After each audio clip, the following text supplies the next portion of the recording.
नमस्कार बच्चों। आज हम क्लास 10th का एक हिंदी का चैप्टर है पतझड़ की टूटी पत्तियां, इसका प्रसंग जैन की देन, इसका एमसीक्यू कर रहे हैं।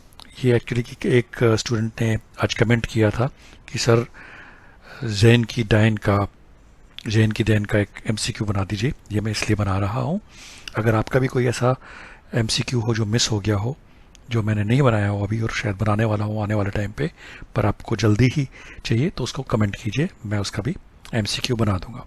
तो हम ये शुरू करते हैं। पहला एमसीक्यू क्वेश्चन है, टी सेरेमनी में केवल 3 लोगों का प्रवेश क्यों दिया जाता है? ताकि बात हो सके, जगह कम होती है इसलिए, क्योंकि ट्रेंड है इसलिए, या इसलिए कि शांति भंग ना हो? तो बच्चों इसका जो सही जवाब है वो इसलिए है कि ताकि शांति भंग ना हो।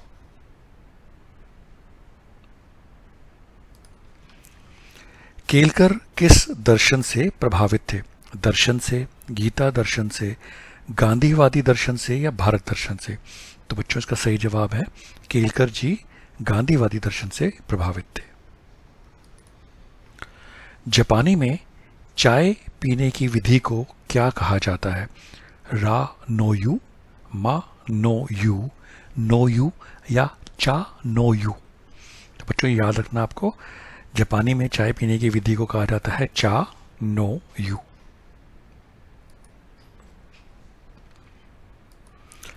पतझड़ में टूटी पत्तियां, इनका लेखक कौन है? रविंद्र केलकर, खुशवंत सिंह, मुंशी प्रेमचंद, या कोई नहीं? तो बच्चों इसका जवाब है रविंद्र केलकर। शुद्ध आदर्शों की तुलना किसके साथ की गई है? तांबे के साथ, सोने के साथ, गिन्नी के साथ, या शुद्ध सोने के साथ? तो बच्चों शुद्ध आदर्शों की तुलना शुद्ध सोने के साथ की गई है। व्यवहारवादी लोगों का समाज में क्या योगदान है? उन्होंने समाज को गिराया है, उन्होंने समाज में योगदान दिया है, उन्होंने समाज के विकास में योगदान दिया है, या आगे बढ़ने में मदद की है? तो बच्चों इसका सही जवाब है व्यवहारवादी लोगों ने समाज को गिराया है। लेखक के अनुसार कुछ लोग गांधी जी को क्या कहते हैं? गांधीवादी, राष्ट्रपिता, आइडियलिस्ट, या प्रैक्टिकल आइडियलिस्ट? तो बच्चों लेखक के अनुसार कुछ लोग गांधी जी को प्रैक्टिकल आइडियलिस्ट कहते हैं। शाश्वत मूल्य कौन से हैं? सत्य एवं सदाचार, अहिंसा, ईमानदारी, या ये सभी? तो बच्चों ये सारे के सारे शाश्वत मूल्य हैं, तो ये सभी। लेखक और उसके मित्र कहाँ गए थे? पहाड़ों पर, सेरेमनी में, टी सेरेमनी में, या घूमने? तो हम जानते हैं बच्चों लेखक और उसके मित्र टी सेरेमनी में गए थे। लेखक को टी सेरेमनी में कौन लेकर गया था? तो हमने अभी पढ़ा है, पहला एमसीक्यू था। अलग अलग टाइप के एमसीक्यू आ सकते हैं, इसलिए मैंने सारे कोशिश करे हैं कि आपको बता सकूं। लेखक को टी सेरेमनी में कौन लेकर गया था? उसका अंकल, उसका दोस्त, उसका भाई, या उसका बॉस? हम जानते हैं उसका दोस्त। छात्र जीवन में केलकर का झुकाव किस ओर था? गोवा मुक्ति आंदोलन में, भारत मुक्ति आंदोलन में, हरित क्रांति में, या इनमें से किसी में भी नहीं? तो बच्चों इसका जो सही जवाब है छात्र जीवन में केलकर का झुकाव गोवा मुक्ति आंदोलन में था। केलकर का जन्म कब हुआ था? 4 मार्च, 5 मार्च, 7 मार्च 1924 को? तो बच्चों ये याद रखना आपको, केलकर जी का जन्म 7 मार्च 1924 को हुआ था। प्रैक्टिकल आइडियलिस्ट किसे कहते हैं? शुद्ध आदर्शों के प्रयोग को, आदर्शों के प्रयोग को, शुद्ध आदर्शों के साथ व्यवहारिकता के प्रयोग करने वालों को, या आदर्श व्यक्ति को? तो बच्चों प्रैक्टिकल आइडियलिस्ट उसको कहते हैं जो शुद्ध आदर्शों के साथ व्यवहारिकता का प्रयोग करते हैं। शुद्ध सोने और गिन्नी के सोने में क्या अंतर होता है? गिन्नी शुद्ध होती है, शुद्ध सोने में मिलावट होती है।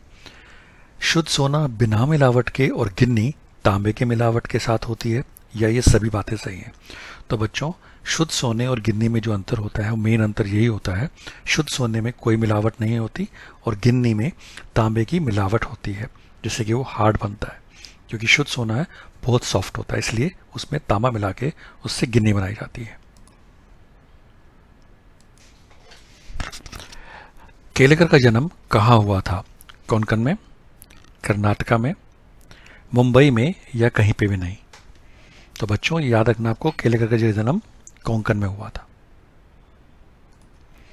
केलकर ने हिंदी के अलावा और किन भाषाओं में लिखा है? कोंकणी और गुजराती, कोंकणी और मराठी, तेलुगु और गुजराती, या कोंकणी और तेलुगु? तो बच्चों केलकर जी तो थे ही कोंकण के, तो उनको कोंकणी तो आती ही थी, और वो मराठी में भी लिखते थे, तो आंसर है कोंकणी और मराठी। कौन से सोने को शुद्ध कहा जाता है? गिन्नी का, आभूषणों का, 23 कैरेट का, या 24 कैरेट का? तो बच्चों ये तो सबको पता है, हम जो 24 कैरेट का गोल्ड होता है उसे हम शुद्ध कहते हैं, 24 कैरेट। बच्चों ये लास्ट क्वेश्चन है पार्ट 1 का, इसके बाद मैं एक और पार्ट 2 भी पब्लिश करूंगा, उसके अंदर भी तकरीबन इतने ही सवाल होंगे जो आपको हेल्प करेंगे। तो चाय पीने के बाद लेखक ने स्वयं में क्या परिवर्तन महसूस किया? उसके दिमाग की रफ्तार तेज होती जा रही थी, उसमें खुशहाली छा गई थी, वह उड़ रहा था, या उसके दिमाग की रफ्तार धीमी पड़ती जा रही थी? तो बच्चों चाय पीने के बाद लेखक ने जो स्वयं में परिवर्तन महसूस किया, वो ये महसूस किया कि उसके दिमाग की रफ्तार धीमी पड़ती जा रही थी, वो शांत हो रहा था।